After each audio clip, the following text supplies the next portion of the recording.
Hello, everybody, and thank you very much for joining us today. For this session, we have Davio Robinson discussing how gastronomy poses a unique opportunity to enhance tourism in remote areas. With a little over 10 years of experience as a public servant for the government of Jamaica, Davio Robinson has served in the capacity of physical planning and acting disaster coordinator, as well as acting director of planning for several municipal corporations. Davio has a Bachelor of Science degree in Urban and Regional Planning and recently acquired his master's degree in Rural Development. With this, he will continue to impact the field of study with strong focus on rural development. I'm now going to pass it over to you, Davio, to begin our session. I'll get you to share your screen for us and get started whenever you're ready. Thanks, Nicole. Yeah. Thanks, everyone, for joining. And as Nicole mentioned earlier, my research was based on tourism. It's entitled Gastronomy at Tourism Lore. And the real focus of this tourism was basically to explain or explore the considerations for a policy decision and the impacts on cross-sector policy interactions. Just a bit of an overview of what will take place is I'll go through the rationale for me selecting this topic and also the site for my study. I'll give a bit of the research objectives and questions for this thesis. I'll bring forward a little bit of the definitions that pretty much guided the project in and by itself. That gives you some context as to what gastronomy is all about and how it fits in the whole scheme of things. I'll give a bit of the scope of the literature review and the methodology in terms of the design approach for the study. I'll explore a bit of the findings and give a bit of the projected outcomes and the implications of the study, after which I will conclude in terms of my remarks from the overall presentation itself. One of the interesting things that I've seen over the times is how fast and how quickly the tourism industry has literally grown over the years. UNESCO and UNWTO made a projection in 2015 stating that by 2030, the expected tourist arrivals would have reached 1.8 billion globally. What was interesting to note about this was that 3 years later, they have revised this projection to be 0.2 billion less of the initial target and 10 years earlier. So they're saying that had it not been for the COVID pandemic, by 2020, this year, the expected arrivals would have reached 1.6 billion globally. That's impressive. In addition to that, the Caribbean Tourist Organization reported that there's a continuous demand for the Caribbean region based on its cultural diversity and the level of authenticity that the Caribbean region has put forward in this type of market. And one of the things that they have recognized as well is that the tourism industry in 2016, which was the 7th year for consecutive sustained growth in international travel, had experienced a 4.2 increase in arrivals when compared to the previous year. Now, what they have realized as being one of the inspirations for travel is that persons are not just traveling to get the natural sun, sand, and sea as per usual. They're actually trying to now immerse themselves or to get deeper in the culture of the people when they visit each destination, and more specifically focusing on the diet of the people. They say, get to know someone, eat with them. And that's how you get to know them a little bit more. So the cultural offerings of each destination has been one of the main points that has introduced, or rather engendered, the interest to revisit each destination as they go through each year. Sorry. We find that the tourist gaze is moving from this traditional feel to a more sensory experience and exposure, desiring that tangible and intangible offerings of the cultural diet. But also, people are not only traveling to experience another person's culture, but to also reacquaint themselves with their own culture. Persons like myself and others who have left their home country, went to other destinations for whatever means of the sort, spend time away from home and go back just to engage in whatever they have lost or have missed from not being at home. I miss picking mangoes from the tree, eating fruits as I go along the road. Not here. Yeah, I can't do that right now. So persons do go back for these very reasons. And they bring their family who they have met up with, probably got started family when they left and came back with these family, trying to introduce the culture to them as well, so that they can have an experience of who they are and where they are from. So this has also literally inspired other persons to travel to destinations that is not a part of their own, and also for persons who are returning to reacquaint themselves in their own culture. That being said, Ministry of Tourism has pretty much realized that there is this trend taking place and decided in an effort to increase in their tourism growth for the country of Jamaica, they decided to tap into a number of sectors, a number of networks. One of the interesting things that they looked at were establishing 5 pillars for tourism growth, as you can see on the slide. And in achieving these pillars, what they have done is that they have identified 7 networks, gastronomy being one, that would have been used to achieve the 5 pillars of tourism growth. That being said, this research that I undertake has 3 main focus, but for the benefit of this presentation, I'll focus on the last 2. Understanding the nature of the transition from traditional tourist lure to the new idea of gastronomy, and also to understand the meaning of this change in the eyes of the government sector versus that of the private sector. Understand the transition, I needed to explore how the idea of gastronomy became a new focus and how it has evolved. I also wanted to determine if this transition was a policy-oriented decision from the government, or was it a business-oriented approach? I also need to find out if this policy decision would have impacted negatively or positively on operational policies from other government sector agencies who would have been collaborating with the agency in one way or the other, or even the private sector, and how this would have impacted on the transportation and infrastructure of the country, employment, and accommodation. Here are my questions. Who is really pushing gastronomy as a tourism driver? And how has this concept impacted on cross-sector policies? What does it really mean for local farmers? Because if we're talking about gastronomy, which is food tourism in other terms, you can't talk about gastronomy or food without involving the local farmers. So who would push or revitalize this industry?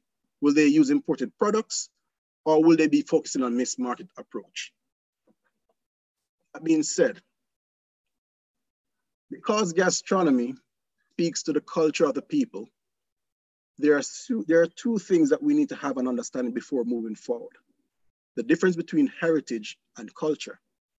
By definition, according to McDonald 2006, heritage describes or is considered to be the material testimony of identity, the continuity of collective identity.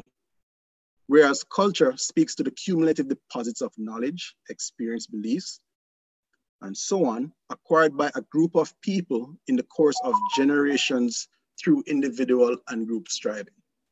As we can see by the 2 definitions, one looks at what's happening now, which is speaking about the heritage of the people, how I impact myself now, and the other looks at the people over time and their progression as they adapt to different environments, different settings, which is culture.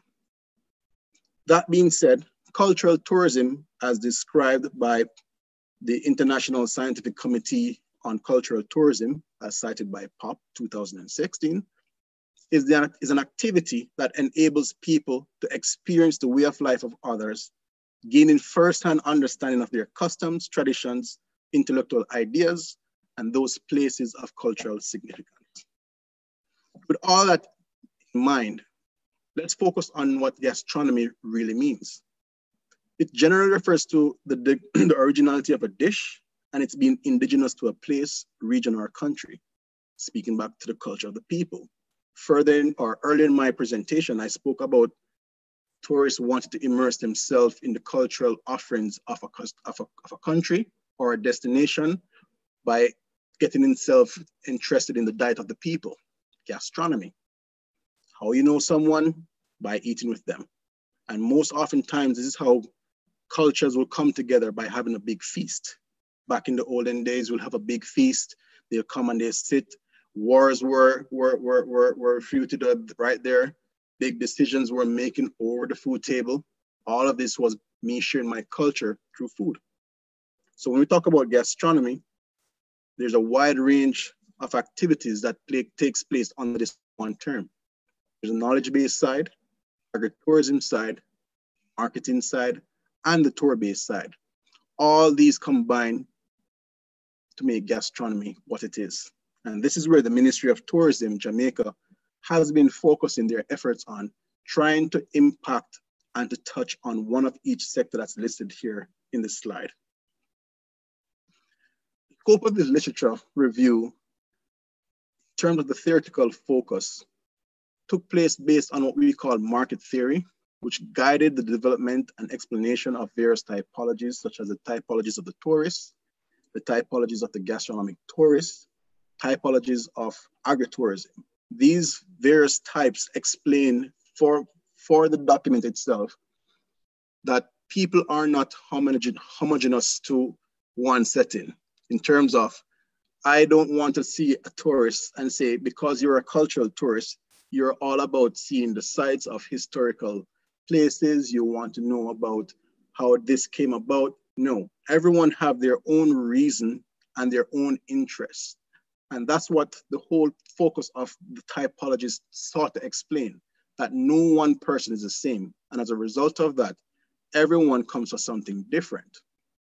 Going further with that, because countries and destinations realize that tourists, they're dynamic in their way of thought process and how they want to see things happen, what we find in most often situations that governments or, tour operating bodies tend to design their packages around what they believe the tourists would want to see, most oftentimes causing a little bit of a stage authentic experience.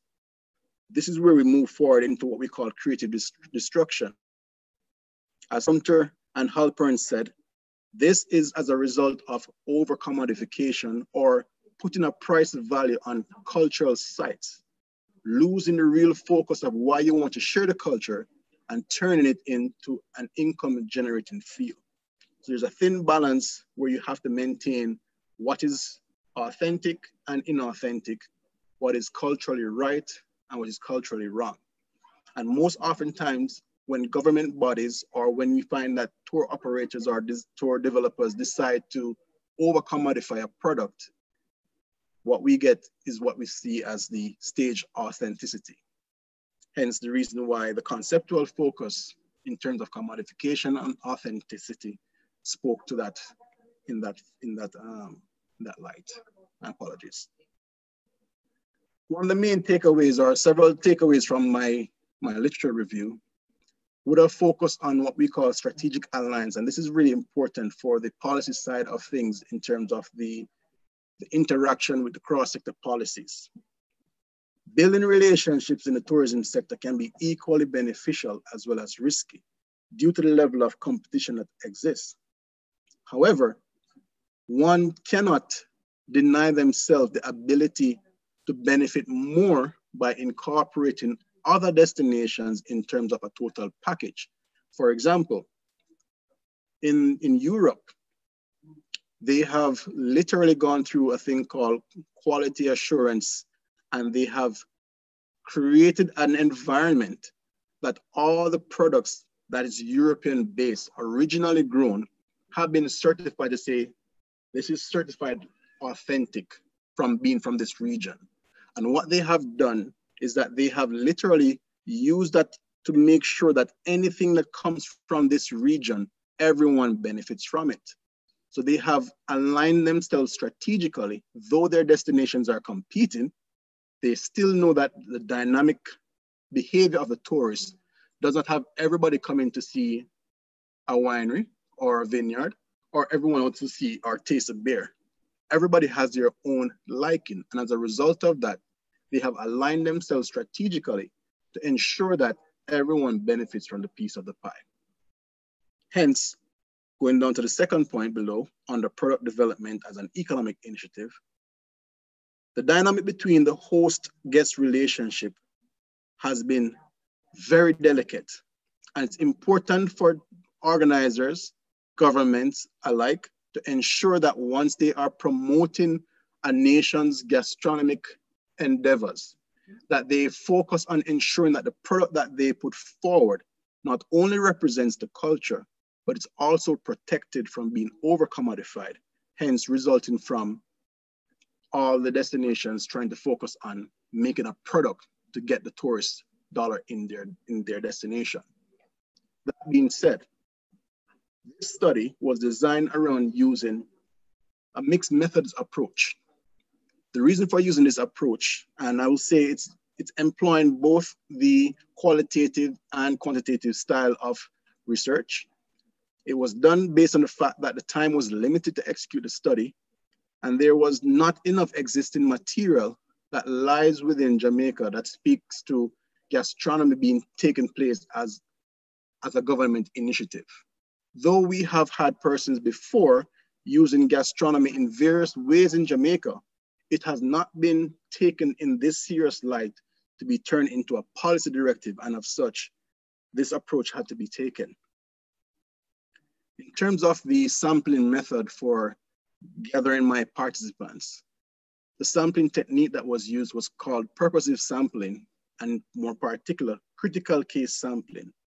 It's a non-probabilistic sampling method that's capable of making logical generalizations and not necessarily statistical generalizations, and for good reasons. As I said before, it's pretty new to Jamaica. So this study mainly focused on trying to find out what's happening, how people are feeling, how they're interacting, are they communicating with each other. The target group was focused on policymakers, managers, technocrats, because these persons work within the industry of tourism or had some form of connection with it. That's why in selecting the participants, their interaction with the sector was pretty much direct or indirectly linked, and they had to play a part in the execution of this model one way or the other. They had to have some level of expertise in the discipline, and in terms of what their responsibilities were, the focus should be on developing policies, plans, and programs for sustainable development of Jamaica. So these are the persons who I sought to engage, to see how they saw themselves as part of the wheel making this work from the Ministry of Tourism side. And therefore, by virtue of this, a listing of participants was generated from the central government to the local government sector and that of the private sector, because what we find happening in Jamaica is that, and it's not unique to Jamaica, but what we find happening is that the dialogic process between entities seldom don't go beyond a few phone calls or maybe from across department to the next, mainly because of the reason that, one, you find that there are overlapping functions or responsibilities, or two, a general ignorance of the role and responsibilities of another agency. As a result of that, good projects literally stop right in the tracks just because they missed a step or two. Therefore, in terms of the recruitment and the collection of data, initial contact was made through letters that was disseminated through an email. Phone calls were made to get contacts for some of the main persons in some of these agencies. When I realized that these emails weren't going through, there was a contact triangulation method that was used to capture the data that was, how can I say this? Not yet answered for more than one reasons. There's a saying that if it's in the mail, I didn't get it, because most oftentimes emails are filled with junk messages or more emails from other important entities coming in. And because persons are bombarded by this volume, most oftentimes when you send an email now, 10 to 15 emails will pile on top of that and they will not see it. As a result of that, follow-up calls had to be made, follow-up emails made. And one thing that was surprising, I got one of the ministries through their social media on Facebook. I was surprised to know that that happened, but it happened.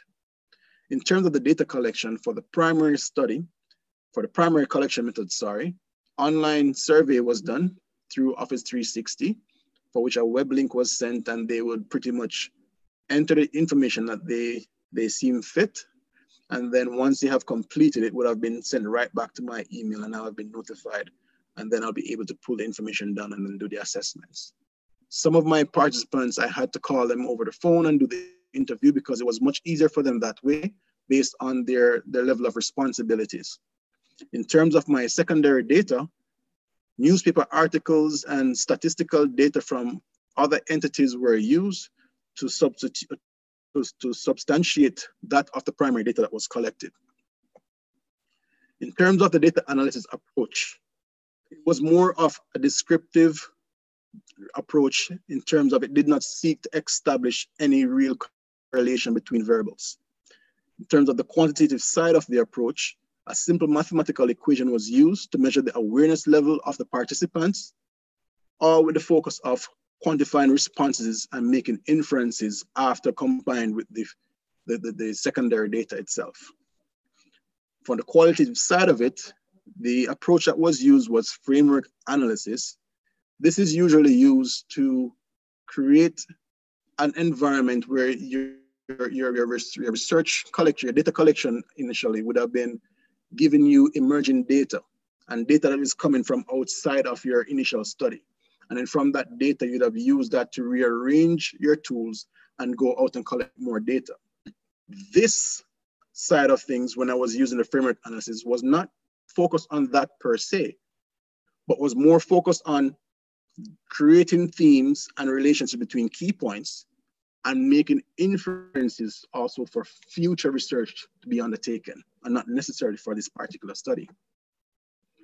From that, in terms of the findings of my study, I realized that majority of the participants either knew the term gastronomy or knew it by the colloquial term food tourism. But in as much as they knew it, out of the 16 participants that were reached, only 4 participants could actually identify the full range of what gastronomy entailed. And what I realized from that study was that the persons who identified the full range of gastronomy were those who were either working in the field directly or they had some interaction because they work closely related with that industry. There were several positive influences that gastronomy has been identified from the study that gastronomy would have on the country in and by itself. From a policy standpoint, majority of the respondents thought that gastronomy would have brought some economic development to the country, not just within the private sector and also the informal sector, but they were also looking into employing of more personnel within their own organization to undertake some of the responsibilities that may be engendered because of the increase in applications coming to them. They also recognized that Jamaica's gastronomic potential was really good. And as a result of that, they envisioned that this would have created an avenue for more applications, sorry, not more application, but for more businesses to be developing in this country. There was also a renewed focus on the rejuvenation of Jamaica's agricultural sector. And as a result of that, the opportunities for locals to have direct contact with the tourism industry was one such thing that they saw emanating from this. Now, I will focus on the third point. Jamaica's agricultural sector has suffered long from in the early 80s when we had the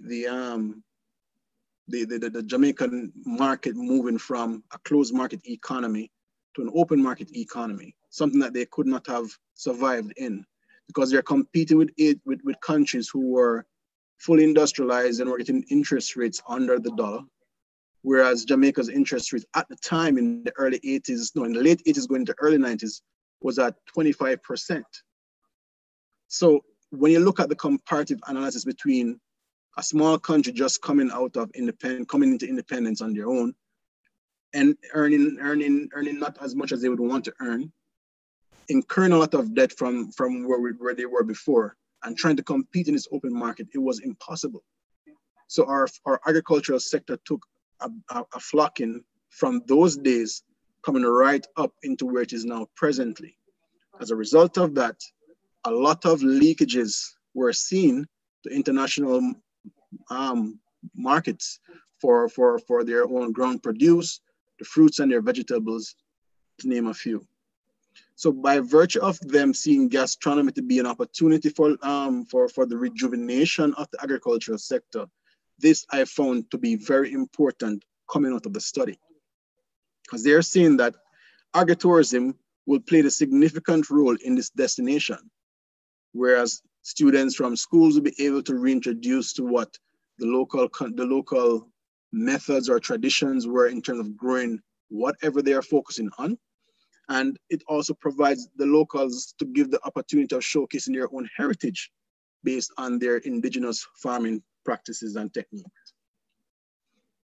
Also, it was projected that the public and private sector's operational policies would have gotten a big benefit from this, because they are seen, as I mentioned earlier, increased job opportunities. There's this whole focus on strategic alignment between the government and the private sector, which is called for greater public and private partnerships, something that we have been hearing from the Vision 2030 going on about making development in Jamaica collaborative, not just a top-down approach, but that coming from the bottom as well, the ground-up approach to development. And this I thought was rather important in terms of everyone seeing how gastronomy would have benefited the country in and by itself. In addition to that, the increased linkages between the agriculture and manufacturing sector was also an important focus for this study. As I said before, there's lots of information about leakages to the international market. And as a result of this new theme of gastronomy being the main focus on bringing back the country to where it was before in terms of the agricultural standpoint, I do believe that if they maintain the focus of doing that collaboration between sectors, that this will be the dream that is realized for the industry as well. One of the things that I realized from the, let me move to the next slide. One of the things that I realized from this whole study was that the increased dialogue that has been between the Ministry of Tourism and the Ministry of Industry, Commerce, Agriculture, and Fisheries to support local farmers has been something that the study has brought to my attention more. When I ask questions about, what's the focus of gastronomy? How do you plan to benefit the agricultural sector? Doesn't matter who I asked, everyone was focusing on, yes, agriculture is going to be the real focus. They're the ones who would benefit the most from this. And not only benefit the most from this, but they're also envisioning that the Ministry of Tourism and the Ministry of Agriculture will be the ones who are charting the case forward for Jamaica's gastronomic potential. However, despite all the positives that I have seen, some of the gaps that I've identified in this study was that there's a general need to improve the existing complement of the staffing.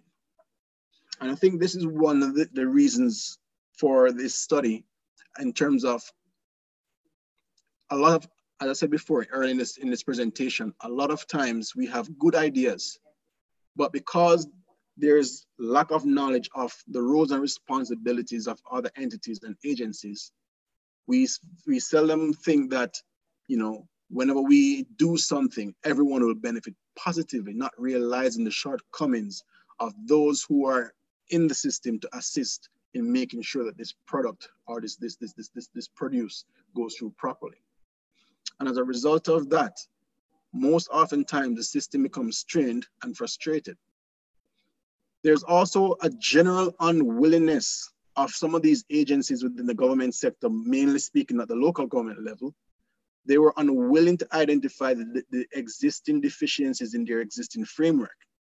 And by this, I mean, one of the participants clearly stated it. There are outdated legislative documents that guides development for the country. And as a result of that, it is hard to police and to maintain structured, proper development because some of these laws are allowing these perpetrators to breach and to pay for their breach. It's easy to breach. It's like telling someone, if I break the speed limit, you're going to pay $1 for your fine. That's not helping the problem. That's not deterring the behavior. And as a result of that, though majority of the participants thought that they would have been okay in terms of their interaction with this new policy decision by the tourism ministry, there were a select few, 2 to be exact, that stated that whilst they believe that it will not be a problem trying to get themselves within the system to work with the system, with the existing outdated legislation that they have, they are also envisioning a big trouble down the future. If someone decides to break the law, they can afford to break the law. And that's what that point is really saying. There's also a lack of investment in local resources, leading to the current state of the agricultural sector. There's a study that was done about 2017, commissioned by the Ministry of Tourism, that focused on our local agricultural produce and its use in the hotel industries. In the study, it projected that most of our local produce, almost 80% or 90%, was used within the hotel industry. But when you further went through the document, you realize that 80% were mainly those smaller hotels that were using like under 20 beds, 20 rooms for their establishment. The much larger ones, like the 500 units and above, their produce came from overseas.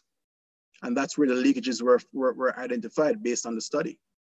So yes, the locals were using it, but those who were investing and having those hotel chains within the country, they were using their own products from outside of the country. And one of the main reasons, and we can't blame them either, but one of the main reasons was consistency and quantity. Because they're getting their products from a more industrialized country, the quantity, the volume, and the time in which they can get it, it's not a problem. The consistency in the product also is also not a problem. We're trying to introduce in our own system, trying to make sure that we can meet the demand of the individual market, but we're competing with more industrialized countries that can provide both the quantity and the level of consistency. In addition to that, they were saying that it was hard for them to get into some of these larger hotel chains because there was a central purchasing agent who was outside the country that they had to respond to. So for our local people to get in touch with them, they had to go through a third-party person to get to that individual who controls the distribution of food to the hotel chains across the globe. And if they thought that they weren't interested in our products, then they would say no. And then that goes the industry for the produce from the local industry into their own markets. So there is a gap where that is concerned in terms of when we have development or investors coming into the country. There are specific things that I believe the government of the day needs to sit down and focus on in terms of making it clear. If you're going to invest in a country, this is what is expected. So in no uncertain terms that they will miss the ball when they start the ball rolling for this gastronomic event.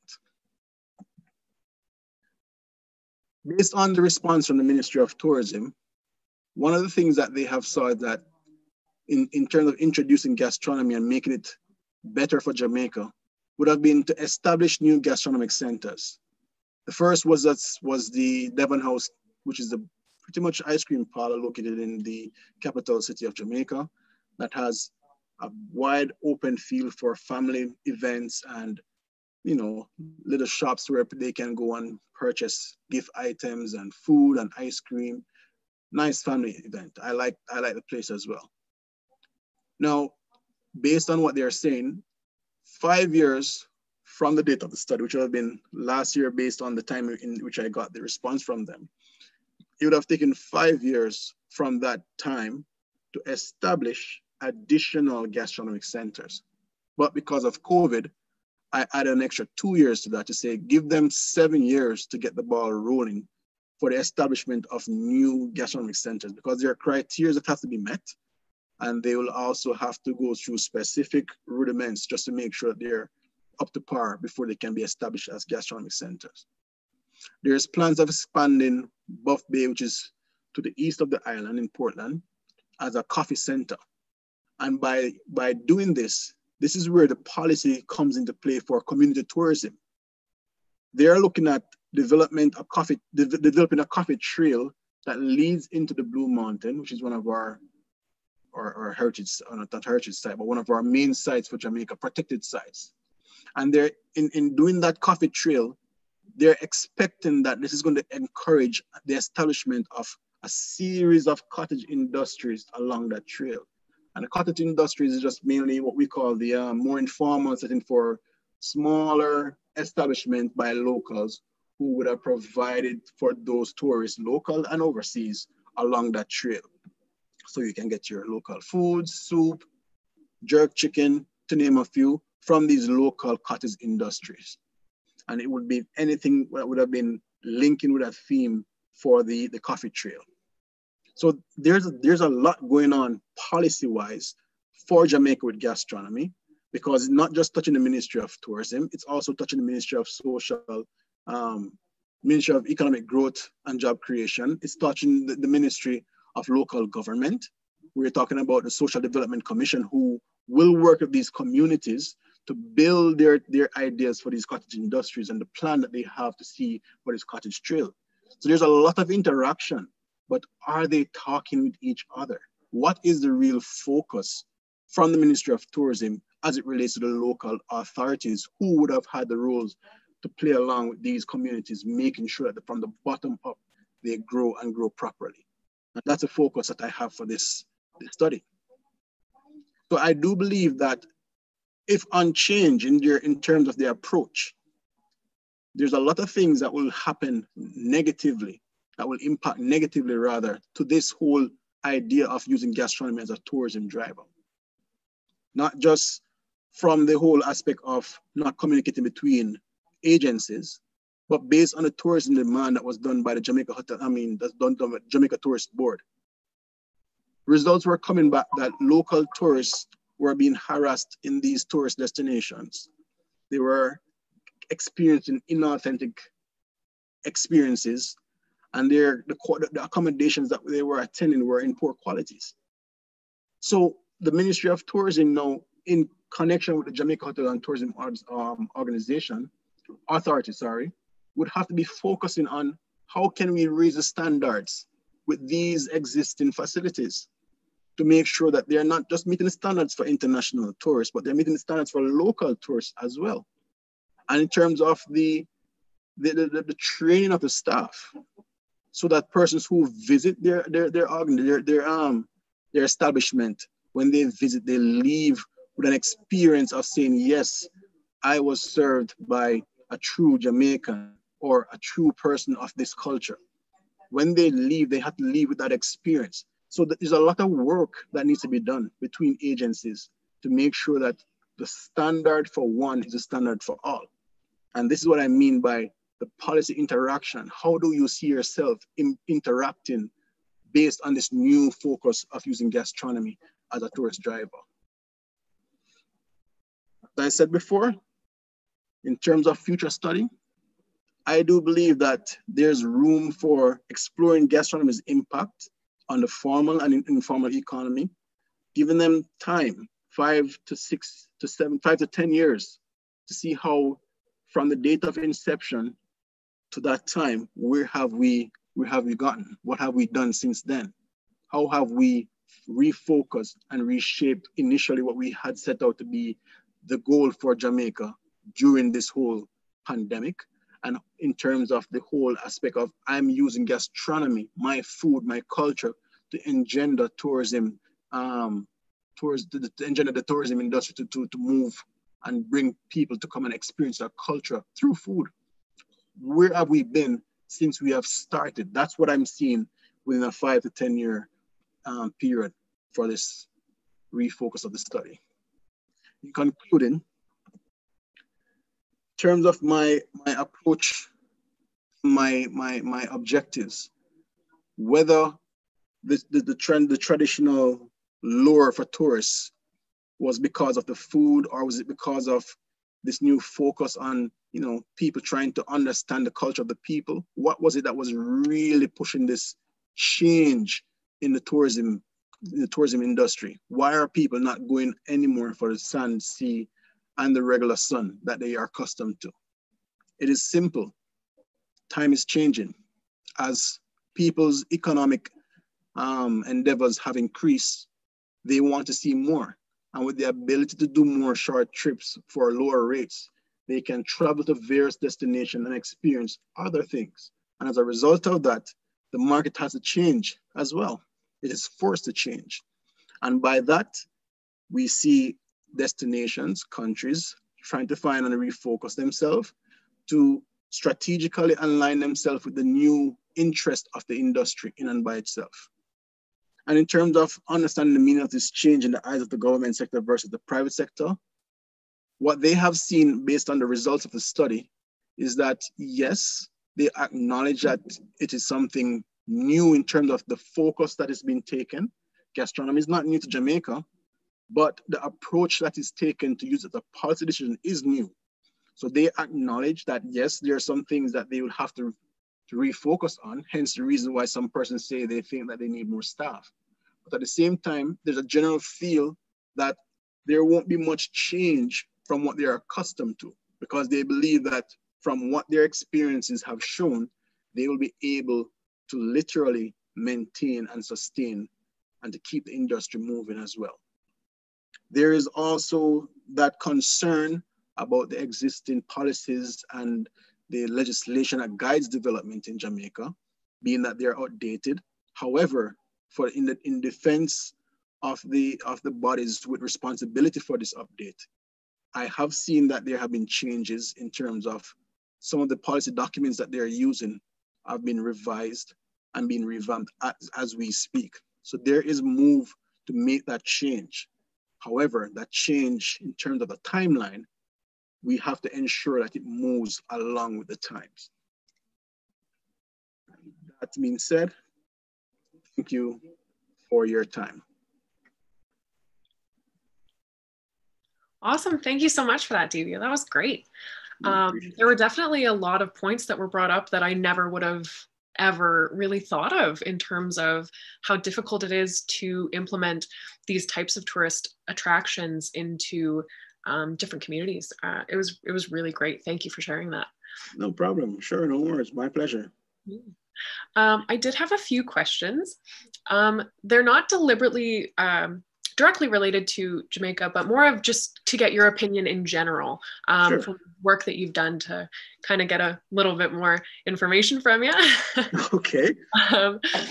So especially with tourism taking a big hit this year in particular, do you think that gastronomy in terms of tourism is going to be more focused on moving forward? Like, do you think it's going to be something more incorporated into countries as they look into how they're going to recover financially from the lack of tourism that has happened this last year? I do believe so. Because, for example, when you find countries that have a lot of immigrants existing in that country, you find that they're bringing their style of their way of life with them, right? And when you have relationships between people from other countries and other cultures, automatically speaking, you're going to be introduced to their culture through food. And I do believe that once you have that continuing, it will always engender that desire to still go out and say, hey, I want to experience this. Take, for example, I was introduced by some of my Nigerian friends to something called jollof rice. Now, when I heard about it initially, I was like, okay, that's interesting. But then after tasting it, I was like, oh, wow, this is really good. So if I ever had the opportunity to go to Nigeria for once of a word, then I'll ask, hey, how do you really prepare jollof rice?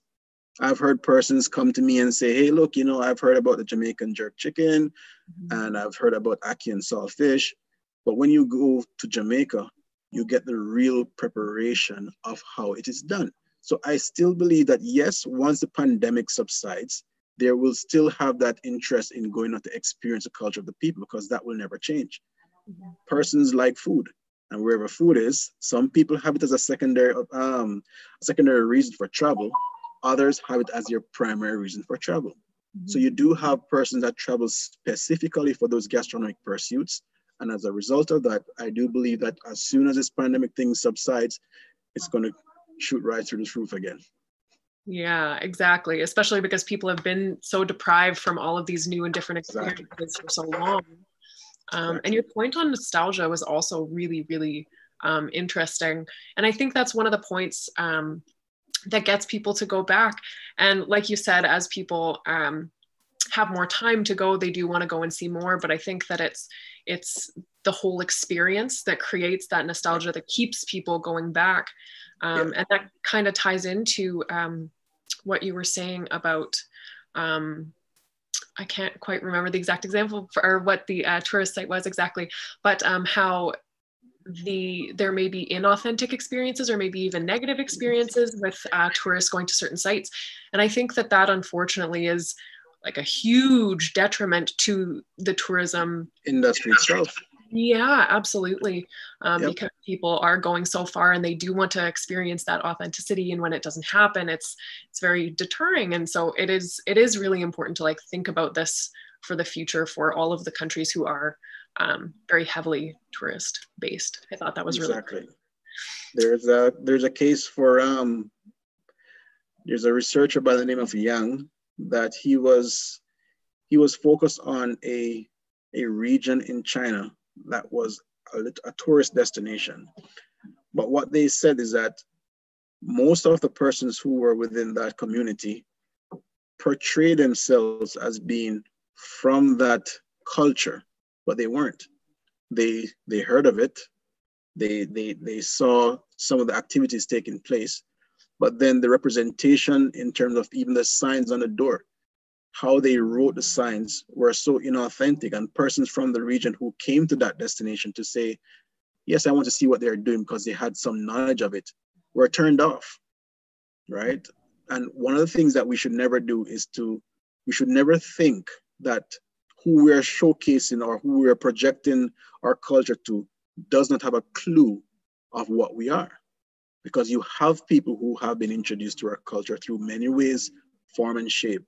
And not because they haven't been to the destination in and by itself means that they don't know. Some persons research. Some persons have friends who were there. Some persons are married to people who are of that culture. And by virtue of listening to them, they are now intertwined in this web of what is expected when they see, representations from a specific group of people. So when you have this knowledge to say, okay, I know what this should look like. When you get there and you see otherwise, you're disappointed. And that can damage the industry in and by itself. So that is where the focus is. Yeah, absolutely.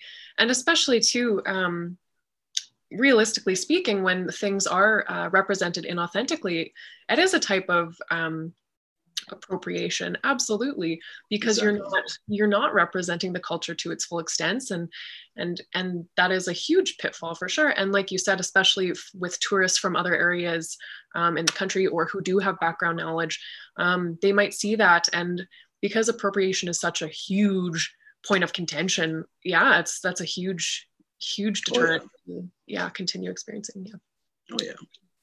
The case study that you outlined in Europe, how they had a certain standard and outlined how or ensured that everyone in the agricultural component benefited from agritourism. Do you think that type of model could be implemented into other countries, or do you think it's more of a case-by-case basis that has to be understood? What I do believe is that it can be implemented at a regional level.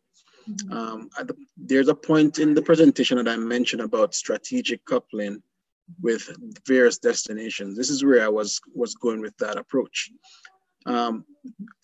Take the Caribbean region, for example. We see that based on the research, it says that the Caribbean region is being asked for, right? People are trying to get more out of this region. Now, if as a region we can find things that are endemic to us, because if you think about it, there's a document I stumbled on some time ago called the Anthropology of Food, and it spoke about the whole focus that, you know, a lot of persons think that, you know, this is originated from this particular country, but it's not. Mm-hmm. But what I also say is that when you talk about the authenticity of the food, it's not just speaking about where it came from, it's how we deal with it. So if it was Cornish, for want of a word, how they prepared it, it's done in their way. How we prepare it, since we have gotten it, it's different. And then that makes it authentic to us. And as a result of that, if as a region, we can focus on small things like this and say, this is what our Caribbean region has done, irrespective of where it originated from. This is what we have done with it to make it our own. I believe that we could benefit from such a venture as well, because that model is literally set forward so that persons can look into it and say, okay, let's see how best we can do it for ourselves too.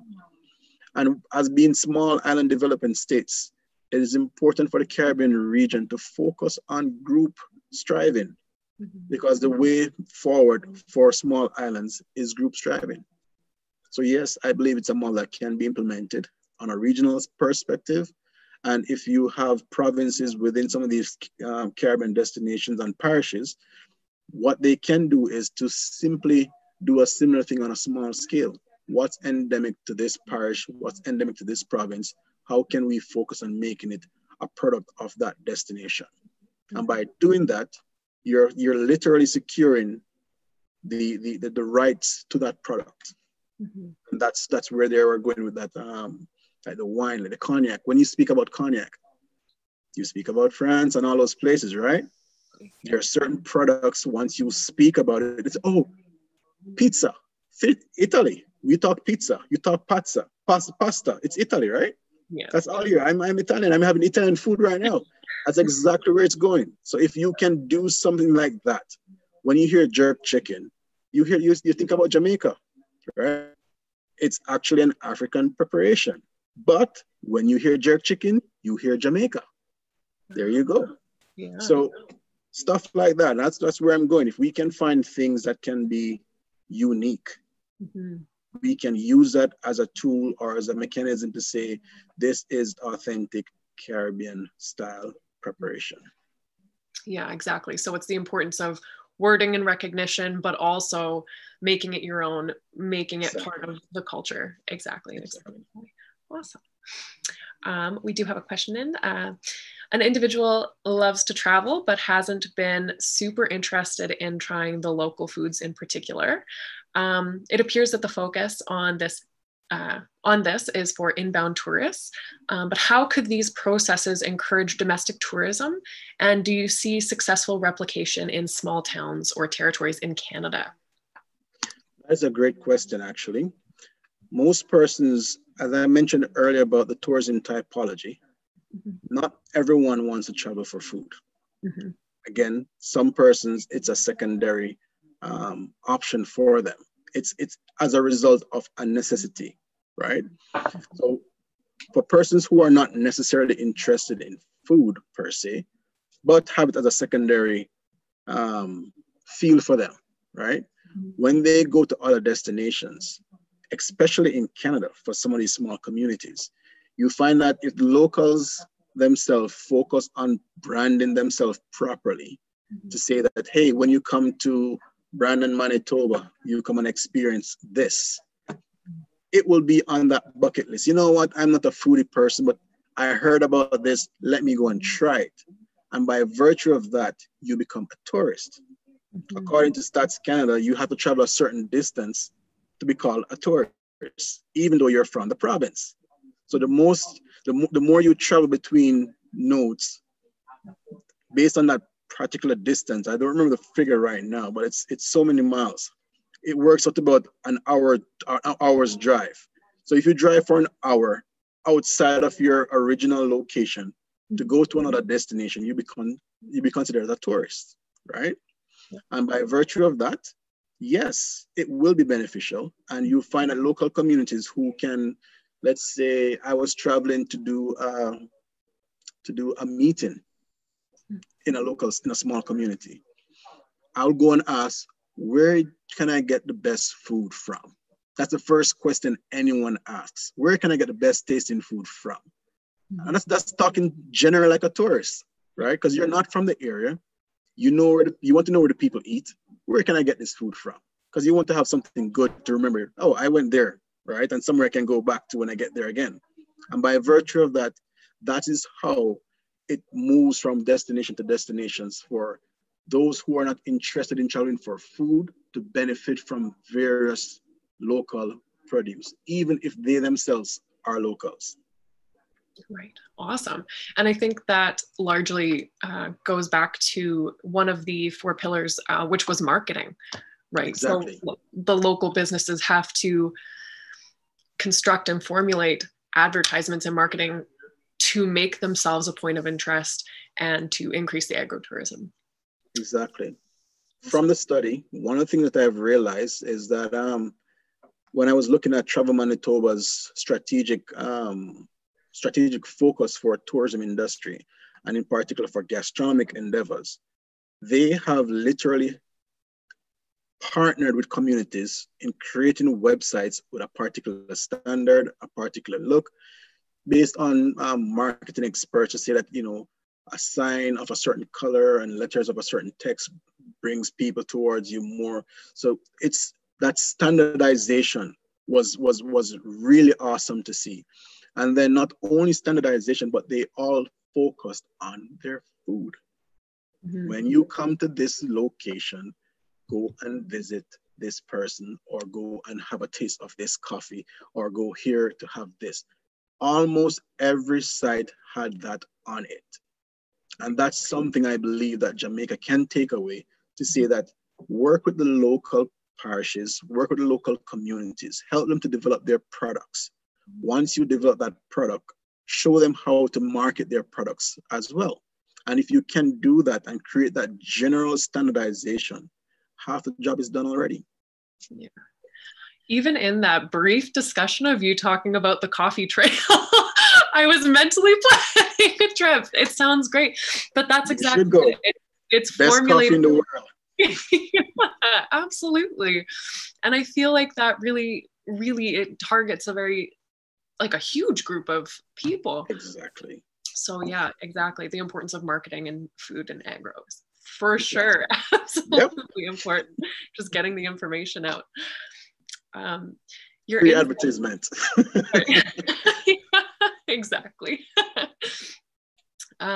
Your insights on who knew what gastronomy was and who was able to describe it properly, I thought that was really interesting, that the individuals who worked with the agriculture, or with the cultivation process, they had a better understanding and appreciation for what the entirety of gastronomy was. Moving forward in policy, do you think that it's going to be beneficial to include these individuals who are a part of the agriculture more heavily, or even have maybe a baseline of individuals who should be on the boards making these policy decisions who have the experience in the agricultural side of things? I believe it's rather important for that. I know that they have what we call the Jamaica Agricultural Society that focuses on things just like these. However, in terms of from the broader perspective, there's great need for central government or central governance to involve these players as well once you're doing the policy creation for some of these activities. Most oftentimes where developers have missed the point is that they see the broader picture from their lens and not necessarily the lens from the locals. And whenever you have development not being accepted or appreciated by the locals as their own, the development fails, right? And then you find them having other development activities in and around. You call for presentation, calls for this, call for that, but then you don't have the locals or the ones that are approaching it to say, this is what we want to see from our community. So if they can't own it, then the project itself will die. So it is important for, you know, the inclusion of, yes, the locals, so that they can say, hey, this is what we are seeing from our end. You are seeing from a much broader perspective. You have the ability to harness all these resources so that we can utilize them. We have the ability to bring the people. So let us find that middle ground to say, hey, look, this is where we need to be, and this is where we need to move forward.